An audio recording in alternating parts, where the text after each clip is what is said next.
Good morning, everyone. Sunday, January 25th, 2015.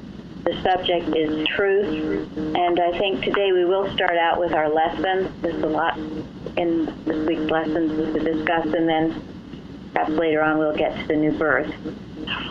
So, golden text, the truth of the Lord endureth forever. Would anyone like to comment on either the golden text or the responsive reading? In just a second, I thought we was... Everyone has switching over. I'll keep you all on your toes. Yeah, the truth of the Lord endureth forever is a powerful statement. I mean, endureth forever. Nothing can change it. It's that changeless truth, and that's what impressed me so much. That is the Word of God, everlasting. Yeah, it's a rock. So something I can rely on. Yes. Go ahead. Because it's changeless, I can rely on it. And through my life, I can walk with it. Yeah, and I thought, thank you, Florence. It was interesting in the responsive reading. It's often the responsive reading is the time to get your thoughts in a humble attitude, ready to receive the truth.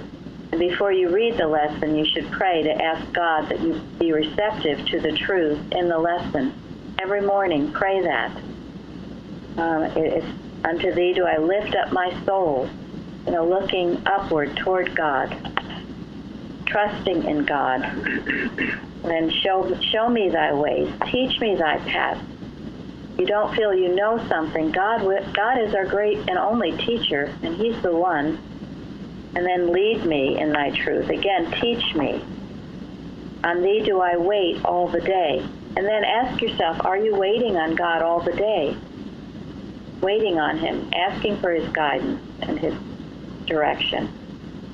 And then the meek will he guide in judgment, and the meek he will teach in his way. And what is your wonderful definition of meek, Florence? Oh, yeah, just like water, you will bend as God wants you. You go with it. Yes. The humility that bends with God's will. Yes, just like the water takes the shape of the vessel, we have to have that total flexibility and meekness, submission to his will. Anyone else? I think the golden text is a perfect treatment to whatever else appears to be going on in the world. It appears that some people have power. They're trying to persuade their way. But there's only one thing that lasts, and that's the truth. You can't see it with your eyes or hear it with your ears, but it does exist. And not only that, it's the only thing that has power. Thank you. You're right, because the history has it. Kings came and they reigned and they sometimes disappeared. Kingdoms reigns and disappears. Only God's kingdom has endured. Thank you. That's good to remember. Only God's kingdom. So we see kingdoms coming and going, and only God's kingdom and remains. The treatment can be used in the chaos that is going on now in the Middle East, and with the terrorist organization coming in and trying to push fear in people. I think it's important for us to know, have this absolute knowledge that they will disappear like the rest of them have. Good. Have the absolute knowledge that they will disappear like the rest of them have in the past. Evil destroys itself. That's all evil can do. It's self-destructive, and it will, but we need to know it and know it with all our hearts and minds and souls, and continually knowing it. We know it during our watches, but you know it, knowing it all day. We think about it, you know that truth. It can't go anywhere or do anything because it is not of God. One thing I found helpful when you get an untoward picture, make this statement: truth is still operating, like it always has and always will be. Just one quick little statement, but it's been very helpful to me. Yeah, some quick statement that you have in your arsenal to kill it. Have it ready. So if you ever hear wars and rumors of wars, you have this statement to pierce it and destroy it, this truth. Now, what about the story this week in Acts? I think that's a great story to talk about, which is why I didn't want to skip this lesson. What's going on there? Let's see, Betty, what's happening? Well, the apostles are preaching and healing and doing all kinds of good things, and the powers that be decide they don't like this. The high priest rose up, and they put him in prison, and the angel of the Lord opened up the prison doors and told him to go forth and speak in the temple.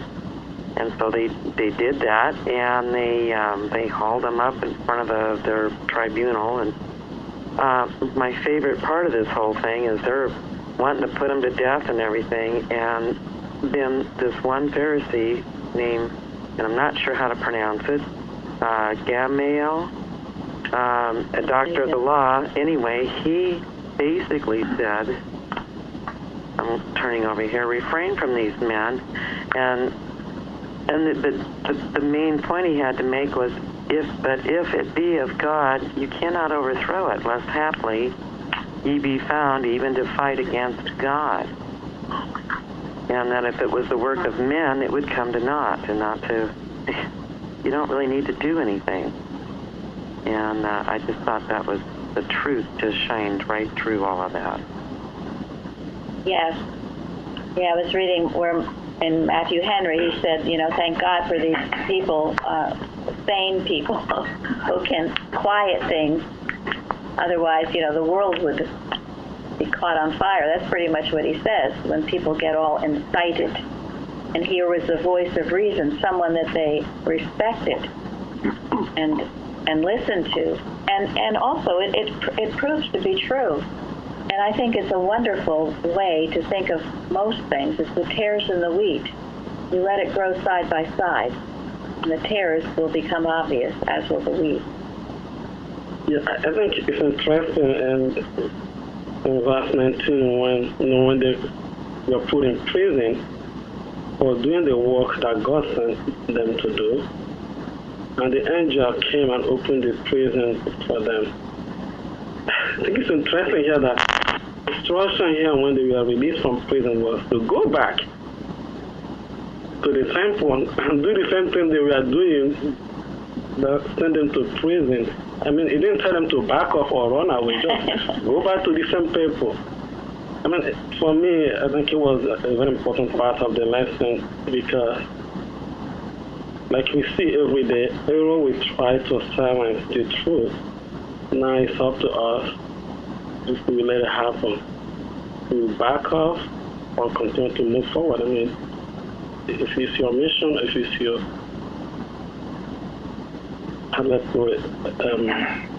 your divine command, you're not going to back away from it.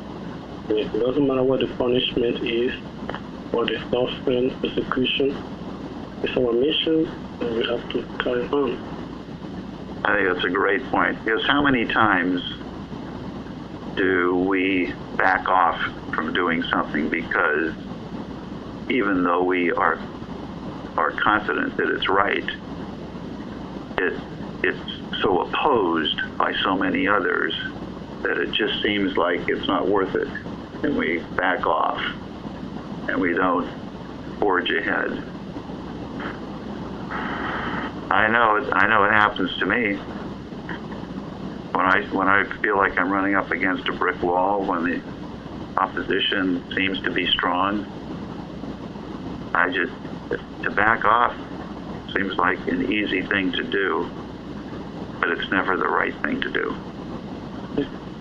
That's not the picture of the meek who bend to God's will, regardless of what the influences are impressed upon it. Yes, and of course you use wisdom. I mean, always wisdom, but in this case it was clear that God was directing them. And it's interesting to go back to the temple. That's where all the people were. They didn't. It wasn't go somewhere in secret, and so you don't get everyone so riled up again. And then I loved. What did they say to them? I mean, they weren't pussyfooting around. What did they say? I think Peter said it's better for us to obey because the priest came back and asked them, did we not tell you not to come back here? I mean, something like that. And he was like, it's better for us to obey the voice of God than the voice of man. So remember that too. And this goes back to what we talked about yesterday in the lesson on Esther. To obey the voice of God rather than the voice of men. And if you do that, you see the protection that came along with it. You get tremendous protection. And what else did they say? They said, the God of our fathers raised up Jesus, whom ye slew and hanged on a tree. I know. I love that. I mean, they weren't meant to. It right back to them. He really skewered them. They did. In the same way Jesus did the Pharisees. Yes. Yes. Without any care for their own selves or their own lives. They told it like it was. And in a case like that, that was necessary. It had been a very evil thing to do that. So he threw it right back very courageously. And this is the moral courage that we talked about yesterday, as opposed to an animal courage. I thought the timing was perfect as well, because they said this when they went back to the temple in front of all the people. And remember, earlier in the story, they said multitudes of believers were added. So it was in front of all them as well. Yes. I also think the Sadducees or Pharisees, whatever their names are, I think they felt opposition to their own selfish goal, because multitudes were being drawn to the apostles, disciples, if I may use that term. And these apostles, these multitudes were being drawn away from the Pharisees' selfish, stupid art, and going to this new light that everybody's been talking about in town, the wonderful healing and the wonderful message of Jesus Christ that the apostles were preaching. So multitudes were actually being drawn into them, taken away from the Pharisees. So I think that's part of what upset them. So they don't want it to happen. Yeah, that would I'm put sure. them out of business. Right, I'm sure that's true. But there again, by their fruits ye shall know them. And because they were doing the healing work, they were attracting. And, this is true about us, our church. We'll, by our fruits, you will know us. And that's why it's so important that each one of us give to this as wholeheartedly as you possibly can. Because that makes a tremendous light that will attract. And that is all that's important about this church and the spiritualization of mankind. I thought it was interesting. It was brought up yesterday that Mordecai and Esther had no fear. Well, here Peter and the disciples had no fear. And why was it that all of these people had no fear?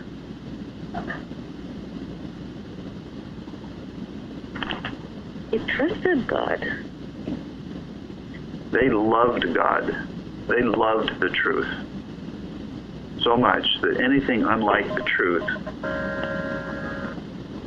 Yeah, and they'd also recently been witness to the resurrection. They'd seen the Christ raised from the dead after being 3 days in the tomb. I would think after that, there was very little you would be afraid of. And so if we have fear in our hearts, let's think about some of these things and think about, do you, even though we weren't there, personally there, so to speak, the resurrection, we can be there in our thoughts and our thinking. Do we accept it as true? Do we realize how powerful it is? It should certainly help to wipe away a lot of our fears and doubts. We shouldn't be in a gray zone. We should either know it to be true or not. And what was Peter's history? Yeah, Let someone else, okay. Benjamin. Let's see. How about you, Connie? What was Peter's history? Well, he was always impetuous and racing off on his own without checking with God. And then they had the meal by the sea where Jesus told him to feed his sheep, and Peter sort of straightened up and went in the right way there. Yeah, but Peter had been one kind of getting in trouble all the time, and yet look what great use he was to God at this point. And I know that Jesus knew that of him, that he would be of great use, and that his character, that kind of lively character, would be used by God. And it certainly was in this instance. Yeah, I think Peter really threw himself into the work. There was such an enthusiasm that I always get from him. He jumps out of the boat and walks on the water, and he's the first to perceive the Christ. I mean, it's like he's always right up there at the front. And I give him credit for that, because sometimes he got really sharply because he was in the human mind.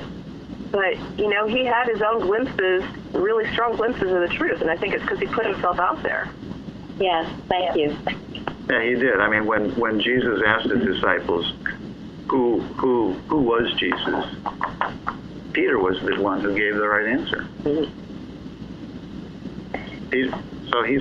Peter had the potential. He had the spiritual sense, and it just needed to be trained, be properly directed, and all the any personal sense had to be burned out. But it did, and he took it. I also think he remember when Jesus told him, upon you, Peter, I will build my church. Yeah, it was on that understanding of the truth of the Christ that his church would be built. So, what I find... Go ahead, Tony. Yeah, I say what I find interesting is that you look at the Pharisees and that, let's call it an organization, and they thought they were right. They thought they were right. So this new idea came in, and they rejected it. Now, the apostles stood up the gentleman's name, he stood up and said, if this is of God, we can do nothing against it. So if we fast forward to today, what if our church had approached it this way? After Mrs. Eddy passed, the church, the board made many decisions on their own, right? What they thought was best. Now, many other inspired people came to them with an idea, and they rejected it. And I think it's a warning. It's a solemn warning. When you're in a church, you think you're right. And that's what happened with the Pharisees. They thought they were right. And they were very slow in learning this. And then the same thing happened in the mother church. They were wrong. They were in the wrong. People with right ideas came, and they rejected them. So I think the warning is, if you're in a church, it's very possible you're going to hang on to what you think is right. And when ideas come, it's very easy to cast them out and say, no, this doesn't fit what we think. And I looked at this story and thought, all right, how can we make this relevant to us today? And so I think new ideas that come, we have to be very careful that we don't just throw them out, because we just think we're right. It's a great warning. It's a great warning to approach God as if you don't know a thing. And it happens within an organization. It happens without an organization. It doesn't really matter. there is a danger that thinking that an organization itself, means that something is right. The organization doesn't mean a darn thing. Yeah, I think the trap is actually within the organization because, organizations have, rules, they have indoctrinations, they have ways that they've done things. And so I think it is actually, it's probably easier as if you're just a, quote unquote independent, when an idea comes, I think it might be easier. But I think when you're part of an organization, I think it's harder because that's just how it comes to me. More watchful. Yeah. Well, and it is why, we encourage the independent thinking in our church. It is how we came about, and we do encourage that and respect it in each other. It's certainly what we talked about yesterday in this story of Esther, was the independent action. Linda brought that out, the independent action that saved the day in that situation where they all could have been slaughtered. So, absolutely, it's something we always have to be alert to and aware of. And and that's why Mrs. Eddy strove to create a spiritual organization, because she saw the danger of human organization very clearly. And what the board of directors did 100 years ago was they humanized what Mrs. Eddy established. They established a human organization, and that was its downfall. So that is why it's very important, and you're right to bring this up, Tony. It's very, very important that we see church as a spiritual organization, and that's its only value. The definition of church is the only church that we have. That's why we don't have rules in this church. Yeah, we have very little in the way of any of that, and that's why we had a board meeting that only lasts an hour, and we have no new business and no old business, and we don't have all this discussion and arguing over various things. It's just simple. Every committee chairman turning to God for their answers. And that's the only way, and that's the only way it ever will be. And we stand, and I said that earlier, we stand by what Gamaliel said. If what's here is right, it will prosper, and if it's not, it won't. And if it doesn't, we'll get rid of it. Yeah. And that's why, this is another thing. There are churches where the board of trustees literally run the church. In fact, there are churches where the chairman of the board of trustees literally runs the church. And that is a huge, huge danger, as Tony rightly points out. In this church, we have committees, and we have chairs of the committees or the activities, whatever you want to call them, and the chairs run their activities under God's direction. The board of trustees doesn't really run anything in this church, and we strive to never ever get to the point where anybody's running anything. To some degree, we certainly had that with Mrs. Evans, but that was a time and a place when it was needed and necessary. But it's over. Anybody else? I was just going to say, I think it's pointed to. Okay, let's see, Florence, you were waiting. No, I just feel that, in this church, each one is the church. And so I don't know that I have that feeling of this is an organization and all this. There's a sense of you doing with God individually. And then it comes together collectively to bless the world. That's the only way I can see it. And what I does, because thank you. Thank you, Florence. Thank you. And that is the right sense.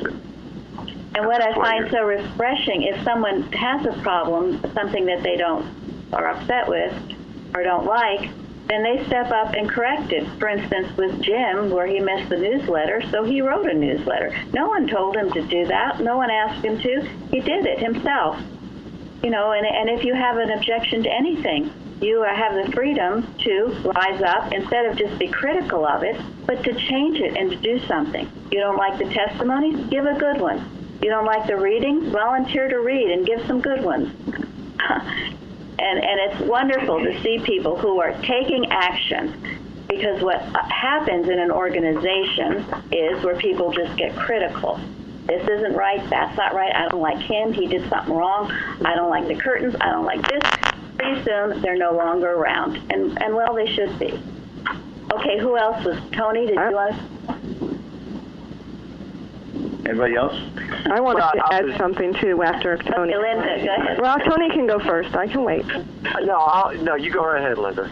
I just wanted to share, in line with what you guys were talking about, I think Peter gives us an example when he has that dream, and it comes to him that what God had made clean not to call common. So he had even questioned his own rules and codes that he was going through at the time. And he's kind of an example. He was a sense of church at the time, and so he even had to change his own thought about what he thought was right at the time. So I think he's a good example of questioning what you're holding to and being willing to be flexible and change.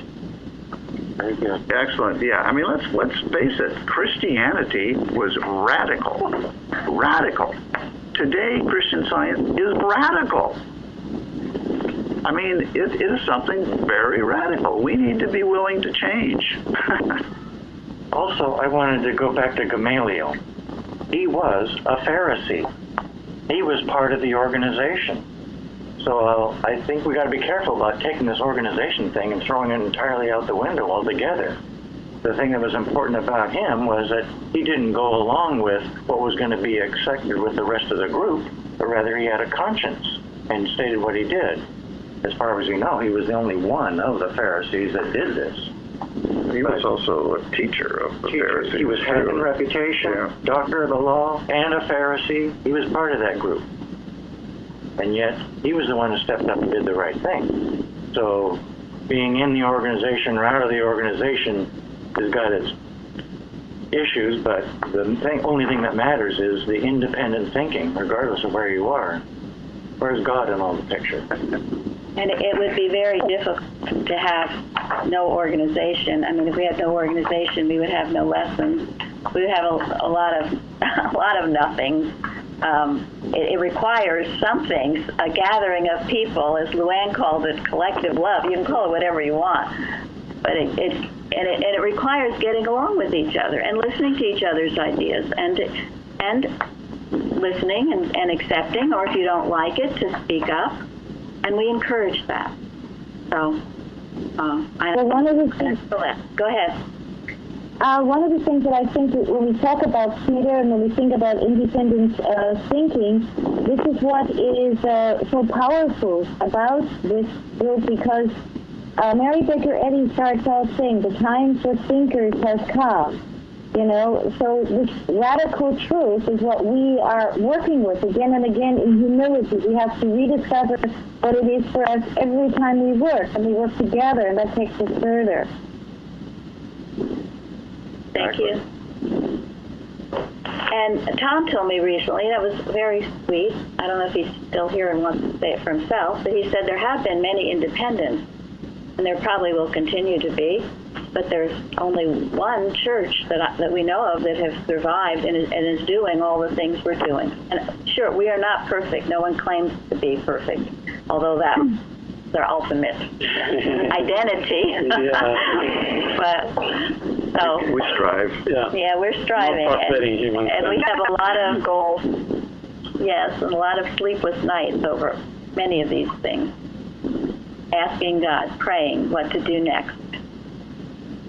I think this goes back to being huge too, because if you're prideful and stuff, God's not be able to teach you what you want. You're just going to take your bit in your teeth and run with it, and it's not going to be what God wants. Right. And also, God is constantly telling us, even when you are doing the wrong thing, there's always a message to change your way of life. The only difference is that some people listen and some doesn't. They continue. Even the time of the Pharisees, like the Pharisee who listened to God and came up with with the comment that if this is of God, we cannot stop it, something like that. I can't remember exactly how he put it.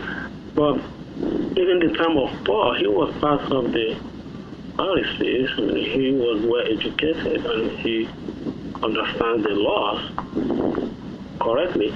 And he was actually helping the Pharisees by arresting the early Christians and bringing them back to Jerusalem for persecution. And he too thought he was doing the right thing. In his eyes, it was the right thing to do because they believed that they were the people doing the right thing. But God spoke to him on his way to Damascus. He was about to arrest another group, which Ananias was part of them. He was a great priest. And God stopped him and sent me a message on his way and told him, no, that's not the right thing to do. Right. And he changed his way. It became a very important part of the ministry. And that is the power of truth. Yeah. That is only God can do that. Only truth can do that. And really what amazes me in speaking to all of you really here and elsewhere is what you come up with, your independent thinking. What you say, how you're not just being spoon-fed. You are thinking, volunteering to do things, and it's quite tremendous. We do have a group of independent thinkers. I thank God for that. We could not exist otherwise. May I say something about a sleepless night that you just talked about, Mary? Because I woke up at 3:30 this morning, and I had to write something down. That was a dream, and it was some kind of guidance. I wrote it down, and I would like to share it on the forum, maybe. If it's okay, I don't know. Maybe you look at it before, but it was something I had to do this. Not 1.5 hours I stayed up to write it all down. And I think it has to do with truth. It has to do with all the points that we have in this lesson this week. It's just incredible. This coincidence for me is so revealing. Thank you, Uta. And sometimes in the wee morning of the night, you hear God speaking in the quiet. Mm-hmm. And that's often. Yeah, often I hear of you, the good workers, are up during the night, struggling with things or questioning and turning to God for answers. And it's a good time to write things down or to be waiting, as the responsive reading said, waiting on the Lord, waiting for his answers and his direction. And we have nothing planned out very far in the future because we just take it each day. Father, what would you have us do today? What is your plan today? And we carry that forward. Anybody else on this that we missed? Jeremy? A few weeks ago, I had been praying about integrating sight with the system, and I woke up and I had this really clear idea of how to do it, and then I started dozing off, and then I was like, oh no, get up and write this down. And I did, and I'm really happy I did. It was the next day that I was able to get Zari and Uta in on it. So. Yeah. And truly, there have been an amazing amount of changes that have taken place in a short period of time in this church, and I'm sure they will continue. Sometimes just change for the sake of change, however, is not good. It has to be inspired by God, not just jumping around like a Mexican jumping bean, as they call, where you're just here, there, and everywhere. There's got to be of God leading it. So. Thank you all for your comments. Okay, in science and health, if man would bring to bear upon the study of the science of mind half the faith they bestow upon the so-called pains and pleasures of material sense, they would not go from bad to worse until disciplined by the prison and the scaffold. But the whole human family would be redeemed through the merits of Christ. It goes on, but what does that mean to us, to you?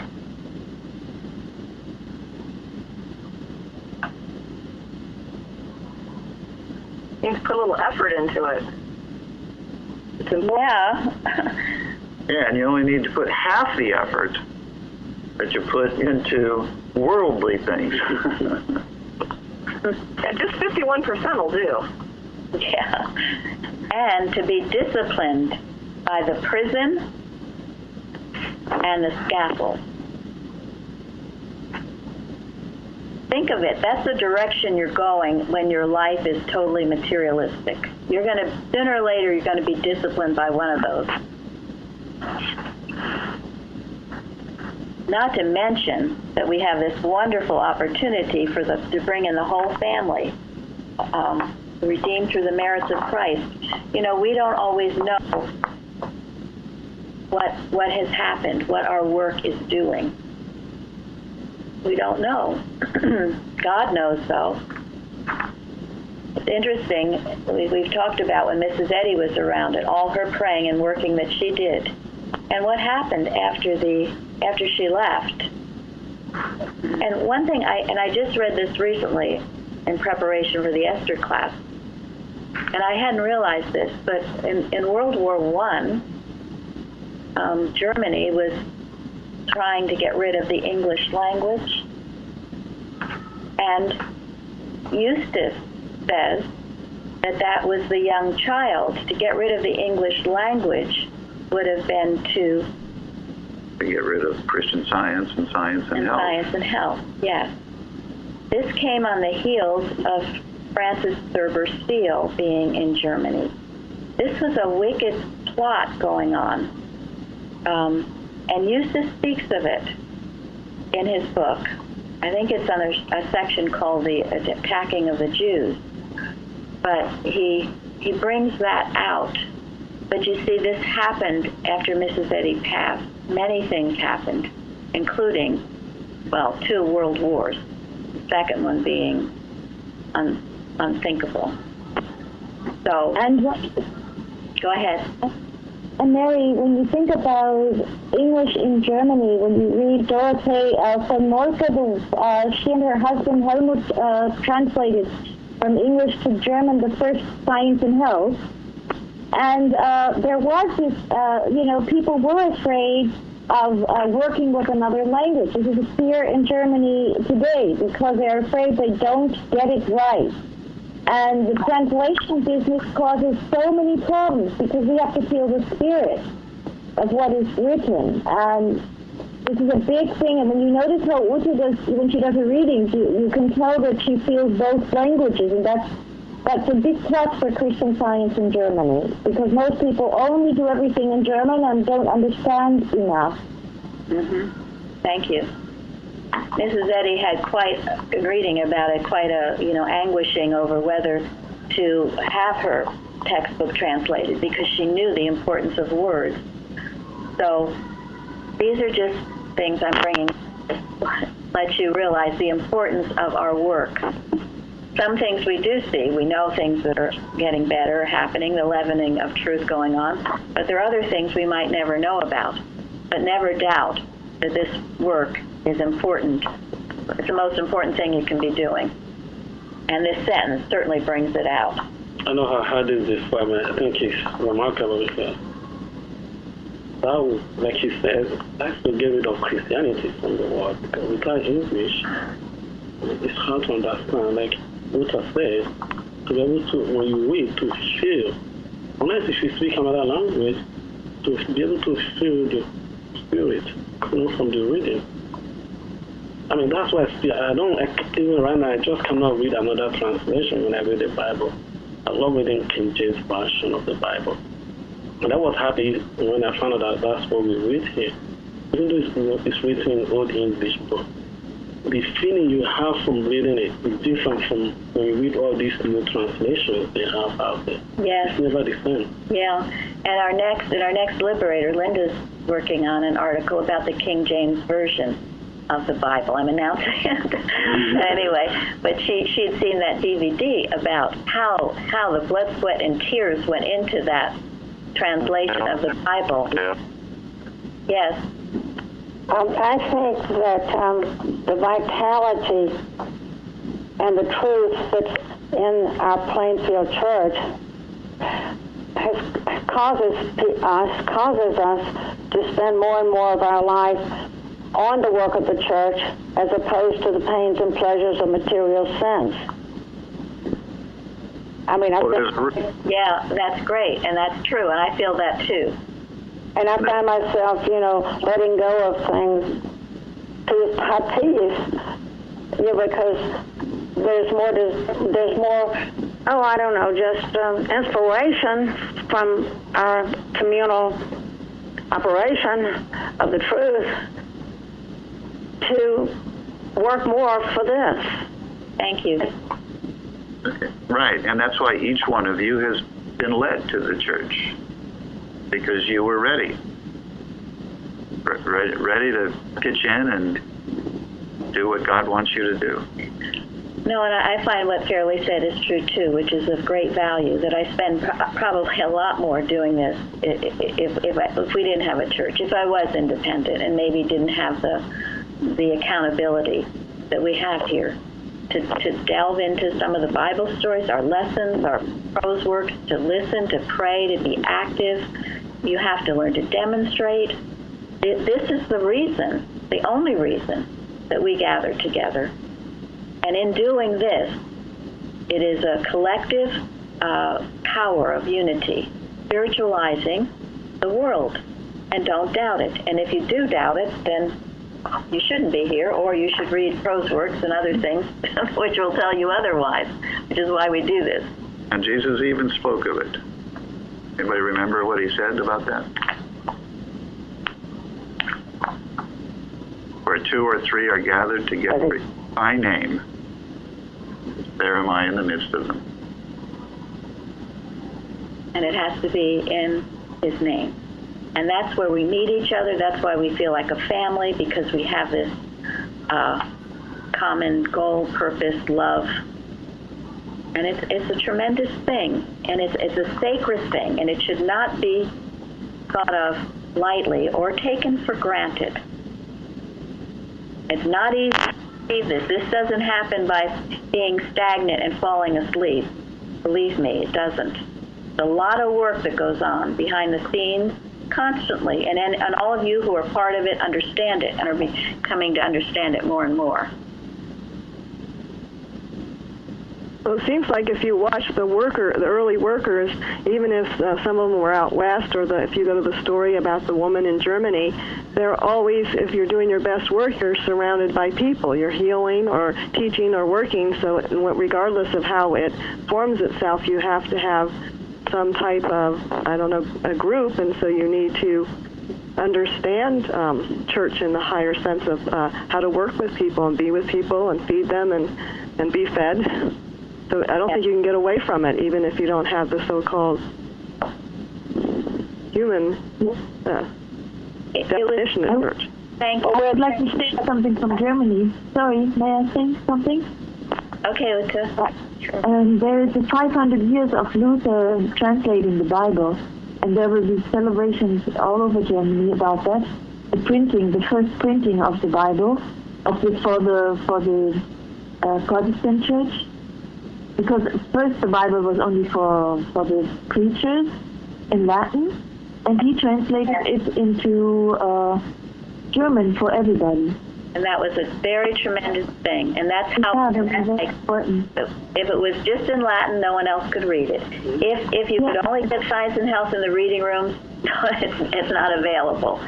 This is part of a scheme, a plot of animal magnetism, which is really has no intelligence, but it's the absence of light when these things start happening. So you don't get the Bible, you don't get Science and Health.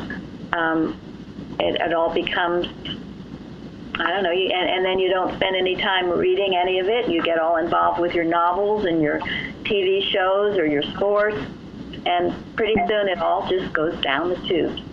So, thank you. Is it not what the Pharisees were doing in those days? Right, probably. To restrict people from having the freedom to learn and understand God in their own person, in their own independent, individual way. Yes. Our church is really demonstrating the one idea of the one mind. Yeah, and that takes work, and we don't always agree. We don't always agree. So when we don't agree, ideas brought up that we don't agree about, we go back and we pray and we work, and then we independently come up with different answers. And then a solution is made that way. And it is a result of the one mind working. But it's not that we're all just a bunch of sheep here, far from it. And we do have controversy. So, anyway. Also in the lesson, if we don't lose, go ahead, if we don't lose why we're here, then it makes sense. There's only one holy purpose why we're here. Right. If we differ, if we have our eye on the purpose, the goal of why we're here, what is demanded of us, then we will each work independently as much as possible to make it, to be under God's will, what has to happen. Yes. Right. And what's remarkable is even though everyone works independently, they work in harmony. Nobody bumps into anybody else or displaces anybody else. Yeah, that's how you know it's God's work. Yes. It's the sun and it's the sunlight, each shining. And if someone isn't right, if they're not happy, if there's a sense of pride, if they can't work together, if it's their way or the highway, they eject themselves. And I'm grateful for that too. Nothing has to be done. They will just go. And that's how it should be. Because if you're really living that truth, it is a law of annihilation to everything unlike itself. And we've seen many people come and go for that reason. They get to a point where their pride is more important or it just prevents them from continue to grow. And they leave. And no hard feelings. That's fine. We're here to support anybody that wants to grow. Yes. Period. And I'm so grateful you're there. If you weren't there, I seriously don't know how I could keep going because I feel the support from every single one of you. I agree with that. Thank you as well. Thank you. Thank you. Thank you. Yes. And that's and may God keep us on this straight and narrow path. Exactly. And believe me, it's not easy. And if anybody thinks it is, it's not. Not an easy. What we're doing is not easy. It might seem easy, but it is not. It takes a lot of work, a lot of dedication. And I'm so grateful for those of you who are willing to do it. So, there was a lot of good in this lesson, and that's why I didn't want to skip it. I have not forgotten New Birth, and we will be discussing it. I am going to end yesterday in first edition, listening to Andrew's reading. They were so good, and there's part of it I want to read that it goes along with this story, I believe, and things that you are facing, because I hear people, in their families, maybe people going on different directions, different courses, and what do you do about it? How do you deal with it? How do you handle it? And I mean, this story of Peter and what he did was quite radical and clear. He didn't go along with it, and he stood for what was right. So this is in first edition. And I really urge you, those of you who can, Saturday mornings, to join us listening. Andrew has done a great work in the reading of all of this. Science and Health, Prose Works, first edition. And it's excellent to take part in it. It gives you first edition gives you a little fresh approach to what you're also reading in our current edition. So Mrs. Eddy says, never soil your garments with conservatism or let another's error dim the luster of your own truth. Always separate yourself from evil. Right is radical, and those walking in the light are like eyes accustomed to the light that must have it, for they cannot see in darkness. While those accustomed to darkness like it and push boldly on. Flowers turn to the sun or fade and lose fragrance in the darkness. If you have grown out of former things, hesitate not to put them away, and fear not for conscience sake to overstep the boundaries and break the strong chains of old opinions. You must take up this cross if you follow Christ, truth, and never hold on to what you cannot understand or breathe an immoral atmosphere that you cannot purify. When error confronts you, spare not the rebuke or the explanation that destroys it, if you would benefit yourself or others. But if, having ears they hear not, neither will they understand, that they might be converted, and you might heal them, thereafter let them alone. But be sure you drop into no conservative position. Always keep well. Furnish your own armor. So it goes on. It starts on 178, but it's wonderful, and that is our independent action. And so we thank you all. Go forward to a good service. Thank you so much. Thank you. Thank you. Thank you. Thank you. Thank you. Thank you.